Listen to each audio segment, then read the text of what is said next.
month, we do a 2-hour deep dive training session on topics to help you with your self-publishing journey, covering everything from writing to editing to designing and, of course, marketing your book. Recently, we did a deep dive into book distribution, all the ways to get your book into readers' hands, including, but also well beyond, Amazon. If you missed that deep dive, but you want some book distribution knowledge, well, you're in the right place because this video is for you. Hey there, I'm Julie the Book Broad, founder of Book Launchers, a full-service self-publishing company with courses, coaching groups, and of course, an entire team of professionals who will help you write, publish, and promote a nonfiction book to grow your brand, your impact, and your income. Book distribution is a big subject, and for many authors, they mostly just focus on Amazon. But for many reasons, I think focusing on Amazon alone is not a good business decision. Amazon can shut you down at any time. It's the platform that reaches many, but definitely not all readers. And Amazon has a lot of power, and the more you focus solely on them, the more power they get. And that is risky business. But where else can you reach readers with your book? Well, Alyssa Gracer, our production manager, spent 2 hours taking people through this. And I've cut out some of the highlights for you. Without further ado, take it away, Alyssa. I want to very briefly touch on and clarify that we are talking exclusively about self-publishing distribution today. And self-publishing, to be clear, is when you have a book that you are maintaining full rights to and that you are publishing yourself. You are not going through an external publisher. Traditional publishing is a whole different beast. They have their own built-in distribution networks. There's an entirely different process, usually involving literary agents and editors. But today we are speaking specifically about self-publishing and distribution. And as a reminder, we're big on self-publishing over here, and the big part of the reason why is that you get to maintain such pure creative control. You retain full control over your content, your cover design, any marketing that you want to do. And for a lot of the authors that we work with at Book Launchers who are wanting to be thought leaders in their spaces, it's really important that their words are what they intend for them to be in their books. And with traditional publishing, you have to release some of that control. You also get higher royalties as a self-publishing author, and your book will get to market more quickly. And then, of course, ownership is really important because you do retain all rights to your work. And that's actually an important piece that we'll talk about as we talk about different distributors, because some of them you give up not rights to your work, but some of your rights to distribute freely. So we'll talk about that when we get to it. So what are we talking about when we say distribution for self-published authors? So self-publishing distribution refers to the various platforms and channels through which authors can make their books available to readers. Not so long ago, really your only option was to pay a lot of money out of pocket to do what's called offset printing, and basically buy thousands of copies that you store in your garage or wherever you have space, and then you are responsible for selling those books. And there were a few people who were really successful at that, but it was an extremely expensive and labor-intensive way to distribute books. Thankfully, we have a lot of better options now than where self-publishing started not so long ago.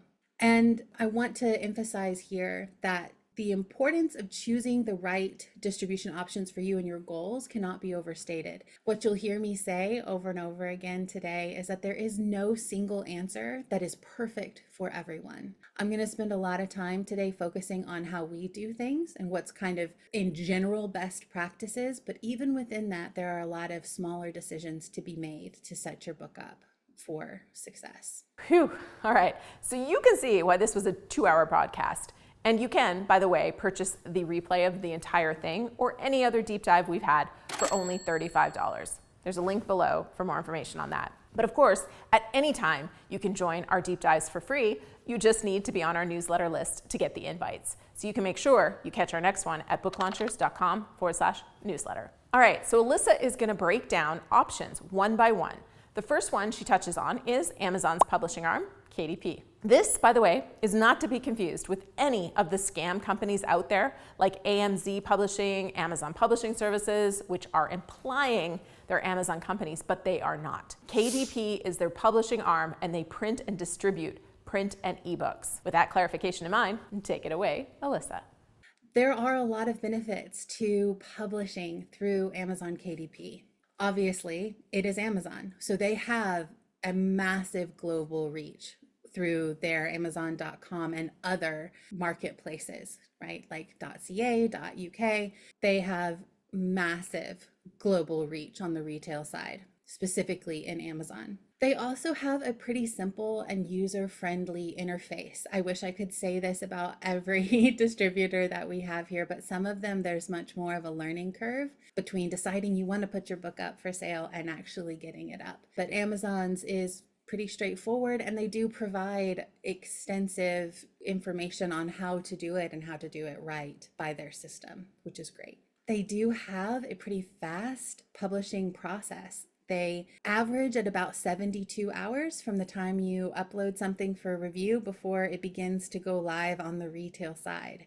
Now, I'm going to interrupt Alyssa right here just to cut this back, because Amazon is the main platform we discuss here on booklaunchers.tv. But she does talk about their promotional tools, and then she goes into the cons on Amazon, which really we've discussed recently with the 5 issues with publishing on Amazon, which was a live stream I did at the start of July. But because I want to make sure you get all the good stuff that was in this and not just recapping material that we've covered in other videos, I'm going to jump ahead to when she talks about royalties and fees. So let's talk about royalties and fees. So this is another area that is vastly different for self-publishing versus traditional publishing. The actual numbers you get in terms of royalties per book are wildly higher for self-publishing versus traditional publishing. So with ebooks on Amazon specifically, because every distributor is going to have slightly different fee structures, and so we'll talk about that for each one. But for Amazon, for your ebooks, you will either get 35% of the retail price that you set, or you'll get 70% of the retail price that you send for each sale. And that's determined by how you price your ebook. Amazon has decided that between $2.99 and $9.99 is the sweet spot for their ebooks. So they have tried to incentivize self-publishers to stay within that range. So to do that, they've changed their royalty rates depending on what you set. So if you set your ebook between $2.99 and $9.99, then you will get 70% of the retail cost for every purchase, minus a delivery fee, which is usually about 10 to 15 cents per book. It's pretty negligible. However, if you want to price your book below $2.99 or above $9.99, then they drop your royalty rate down to just 35% of that retail price that you set. It's a pretty big difference, and it is a very powerful incentive to stay inside that category or inside that range of pricing. With our authors, very, very seldom is there a reason to fall outside of that category. We want to try to hit that sweet spot of value and profit for our authors. For print on Amazon KDP, it is a fixed 60% royalty. For paperbacks and hardcovers, they actually don't care what your retail price is for that. You will get 60% of the retail cost, but they do subtract all print costs from your royalties. So let's say, just to make the math easy for me, let's say that you had your book set at $10 for the paperback and you would get $6 of that. However, if it costs about $3 for that book to be printed, then that'll be subtracted from your royalty, and what they would actually pay out would be roughly $3. That's a highly simplified version of it, but that's roughly how it works out. So when you're pricing print, you want to try to keep in mind how expensive your book is to print, and considerations like color images or length of the book, trim size in some cases, can all factor into how expensive your book is to print. But Amazon does a good job behind the scenes that as you're actually going through the upload process, you actually see what the cost will be to print your book before you get to the step where you're supposed to set your pricing. All right, let's speed ahead to Ingram Spark. We don't recommend KDP for expanded distribution. It is not effective. So what we use for print distribution outside of Amazon for Book Launchers authors is Ingram Spark. You can use them for ebook distribution as well, but we don't recommend that, only print. She will talk about the service we recommend for wide ebook distribution shortly. Now, you can see from her chart a lot of what she covers, but we'll jump right in where Alyssa is talking about some of the benefits of Ingram's variety and some of the challenges with their service. Ingram Spark is what's known as a third-party aggregator, which means that you are uploading all of your materials and things to them, and they make this information about your book available to their network And then retailers and stores can opt to purchase through them, and then they will print and deliver those orders on your behalf. They themselves are not a storefront in the way that Amazon is, where you're going straight from uploading in the back to being available on the retail side. Ingram Spark is more of a middleman than that, and they distribute widely to a lot of other places.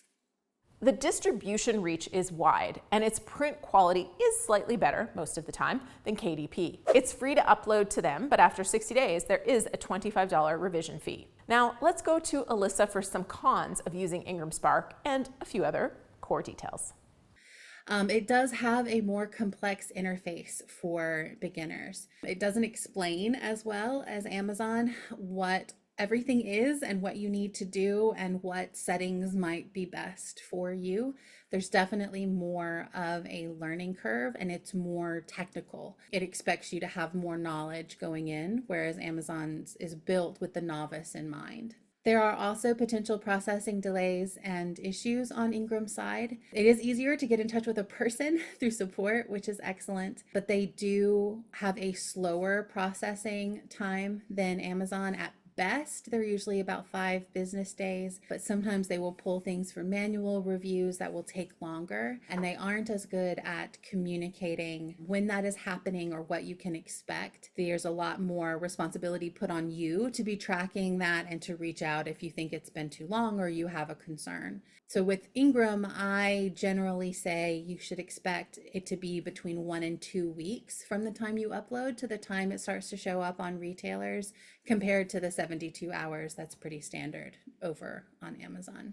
Still very fast compared to traditional publishing, but it's good to have the proper expectations in place. There is also a lot more complexity in terms of your royalty rate. This one is honestly the one that we spend the most time explaining to our authors over at Book Launchers, is trying to understand the wholesale discount and how it impacts your royalties through Ingram Spark. And this is another great example of how it is definitely less beginner friendly. So you can set your wholesale discount from between 40% and 55% in Ingram Spark. And that wholesale discount is the discount that you're offering to retailers so that they can purchase your book for less and sell it at retail and still make a profit. And it does effectively determine how much you make per book. So if you were to set it at 40%, then you will make roughly 60% minus print costs and minus Ingram's fees. And it's not as transparent exactly how that breaks down, which makes it a little bit trickier as well. However, you also have the option of setting it at 55%, which is the industry standard for traditional publishing. And while this is not the best idea for every author, because it does absolutely cut into your profits, because then you are looking at making 45% minus print costs and any other fees, it does open the door to potentially getting into bigger retailers in their physical brick and mortar stores. In general, 40% is all you need to get into online retailers. Like barnesandnoble.com will carry your book if you're at 40%. But if you're wanting to campaign to have your book in a brick and mortar store, you're going to need to offer that 55% to even have a shot at a conversation of getting that book into that physical store, because it is so expensive and competitive and the overhead is so much higher for brick and mortar that you have to offer that full standard amount or you are very, very unlikely to be considered. And it's enough of an uphill battle as it is to get into physical bookstores, which we'll talk about a little bit later. Another thing to be aware of for Ingram Spark is that if a retailer does purchase copies of your print books, say they ordered 10 and they were only able to sell 5, they have the option to return that unsold inventory to Ingram. And if they choose to do that, then what they paid comes out of your royalties. So Ingram will refund them, but that refund actually will come from you. So if you have enough royalties that you've earned to cover it, they'll just subtract it from what they pay out to you. But if you haven't made enough, then they will actually charge your account for whatever the cost of that refund was for that retailer. And you don't have control over it, and you don't know that it's happening until they send you that bill or let you know that they subtracted it from your royalties. So it can be a little bit disconcerting. It is considered sort of the cost of doing business, especially wanting to be in different retail situations. There are sacrifices that you make there, but it's good to be, again, aware of it up front and understand what you're getting yourself into. We do have to cut out some of Alyssa's great content, or this video would be a total repeat of her deep dive. But I do want to get into draft to digital. We do have a great video on this channel on draft to digital and things you may not know about them. So I do recommend you check that out, and I'll link to it at the end. I'm just gonna have Alyssa hop in here and share a few highlights for you so you know the important things. It is our recommended service for getting your ebook widely distributed to places that aren't Kindle, like Kobo, Apple, Google, and more. You can see her pros on the chart that she shares, and I'll pick up with one she didn't put on the chart in a minute. The other thing that I should have put here as a pro is that they have really, really nice customer support, really easy to get in touch with a person and to actually talk to them. I had an issue with a book probably a year ago now, and it had gotten flagged to draft to digital that it would potentially not be accepted by retailers. And so they let me know that, hey, just so you know, we aren't blocking it, but some retailers are not going to accept it for this reason. And it was because there was one line in it, like just a physical line, that made it look like someone might want to write on it. And a lot of retailers for ebooks these days think that gives a very negative reader experience. And so they won't let books come through that are ebooks that look like you're supposed to write in them. And I went through the book and I could not for the life of me find that line that they were talking about. And so I reached back out to support and I was like, can you help me? Like, I don't know what flagged, I can't find it. And the lady was so nice and she immediately responded and was like, oh yes, of course, it's this page in this place. And it was such a nice interaction and experience. And we were able to get it fixed and make sure that that book would get the widest distribution possible because their support had done the extra thing to reach out. So I've only positive things to say about draft to digital's, like their people behind the scenes and also the way that they, like their perspective on publishing. It feels very non-predatory and very like they're wanting to equip you to do what you are wanting to do, which is great. The cons are that they don't have direct print distribution. So just like we use Ingram Spark for print, but we don't tend to use it for ebook, they do offer print through Draft to Digital, but we don't tend to use it. And that's because they actually use Ingram's network, but have less full access to it. And because you are one more person removed from that distributor, there is additional layer of fees that take place. And so even though it is an option, it is not one that we tend to use, but it is there and you could. Just know that it'll be less wide distribution if you go through Draft to Digital. And I actually have not seen what their physical books look like, so I can't speak to print quality through Draft to Digital either. They do have a smaller network, like I said, compared to Ingram Spark, which is interesting because they use Ingram's wholesale network for their distribution, but it does seem to be more limited compared to. The good news is though, where you price it doesn't matter. So you can have your book set at like 99 cents for a sale, for instance, and you would still get about 60% of that versus the 35% that you would get for a 99-cent ebook sale over on Amazon. In terms of network size, they have an extensive reach in the digital market for ebooks. So while their print distribution is more narrow, they have really wide reach in digital markets. They can actually distribute directly to Amazon if you want them to, but it is, generally speaking, you're going to lose, again, like that 10%. You won't make as much per book if you choose to do that, but it is an option. But beyond that, they do distribute to big and small retailers plus libraries. They are very similar that way to what Ingram offers for print books. So for instance, with barnesandnoble.com, when you have your listing up there, if you were to go through both of these for your books, your ebook listing would be coming from Draft to Digital and your paperback listing would be coming from Ingram Spark, but they will be combined and look like one listing on barnesandnoble.com, which is neat. But again, they're also available to smaller retailers and they also have extensive library reach as well. So other distribution options. So I didn't have this fully on here for audiobooks. They are definitely increasing in importance. We are seeing steady growth in the audiobook market over the last year and a half or so, which is really exciting. We'd love to see that becoming a bigger deal again as the world opens back up after being shut down for so long with the pandemic. But your options here are kind of similar to what we've talked about with print and ebook. There are some parallels. So Amazon's audiobook arm is ACX, and ACX distributes to Audible, to Amazon's retail side, and to iTunes. However, you have two options. You can be exclusive to them for a higher royalty rate, or you can choose to go wide for a lower royalty rate. If you choose to go wide, then you can go through a company called Authors Republic,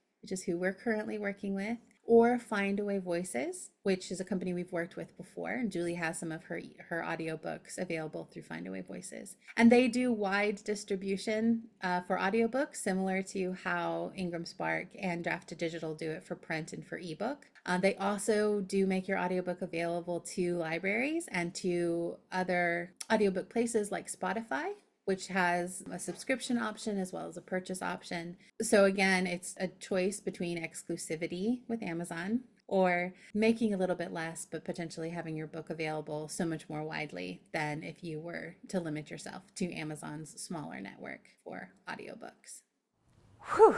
Well, that was a lot of amazing content, and she kept going for another hour after this and covered direct distribution and so much more. If you want all the content coming up on direct distribution or marketing once you have the book in places, then you should make sure you're subscribed to this channel with notifications on, because we have a lot more content coming out on that. And please do click the like button in support of Alyssa's hard work on this one. Now, this is the video all about Authors Republic, an alternative to Findaway Voices.